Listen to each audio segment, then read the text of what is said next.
Auto taxi union CATU area committee പ്രവർത്തക യോഗം കട്ടപ്പനയിൽ സംഘടിപ്പിച്ചു. ജില്ലാ സെക്രട്ടറി MC ബിജു ഉദ്ഘാടനം ചെയ്തു.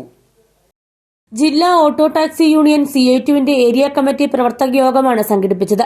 CPIM ഏരിയ കമ്മിറ്റിയിൽ ചേർന്ന യോഗം ജില്ലാ സെക്രട്ടറി MC ബിജു ഉദ്ഘാടനം ചെയ്തു. ആ ജീവിതമാർഗമായി തേടുന്ന ഒരു വാഹനം എടുത്താൽ ആ വാഹനവുമായി ബന്ധപ്പെടുത്തിക്കൊണ്ടുള്ള എല്ലാ കാര്യങ്ങളും സ്വകാര്യവൽക്കരണത്തിലേക്ക് പോവുകയാണ്.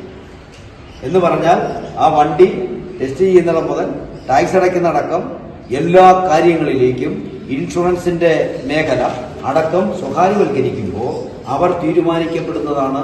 ഇതിന്റെ എല്ലാ നിബന്ധനകളും മുതലാളിമാർ തീരുമാനിക്കും. ഇതാണ് കേന്ദ്ര ഗവൺമെന്റിന്റെ ലക്ഷ്യം. ഇതിന്റെ ഭാഗമായി ഇവിടെ കൊണ്ടും തീരുന്നില്ല. പിന്നെ റോഡ് ടാക്സുമായി ബന്ധപ്പെടുത്തിക്കൊണ്ട് റോഡ് സേഫ്റ്റിയുമായി ബന്ധപ്പെടുത്തിക്കൊണ്ടുള്ള നിയമനിർമ്മാണത്തിൽ മുഴുവൻ ആളുകളെയും ഏൽപ്പിക്കാൻ പോവാണ് സ്വകാര്യവൽക്കരണം. റോഡുകളെല്ലാം മുറിച്ചു വയ്ക്കാൻ വേണ്ടി പോവുകയാണ്. അങ്ങനെ റോഡുകൾ മുറിച്ചു വയ്ക്കുമ്പോൾ ഉണ്ടാകുന്ന ഭവിഷ്യത്ത് എന്താ? ഭവിഷ്യത്ത് എന്ന് പറയുന്നത് ഇത്ര കിലോമീറ്റർ കഴിയുമ്പോൾ ടോൾ ഉണ്ടാവും. ആ ടോൾ കൊടുത്തുകൊണ്ടല്ലാതെ നമുക്ക് മുന്നോട്ട് പോകാൻ വേണ്ടി കഴിയില്ല. തൊഴിലാളികളുടെ അവകാശങ്ങളും ക്ഷേമങ്ങളും ഉറപ്പുവരുത്തുന്നതിനായി സംഘടന ശക്തിപ്പെടുത്തുക, പ്രവർത്തന മേഖലയ്ക്ക് കരുത്തു പകരുക തുടങ്ങിയ വിഷയങ്ങൾ ചർച്ചയായി.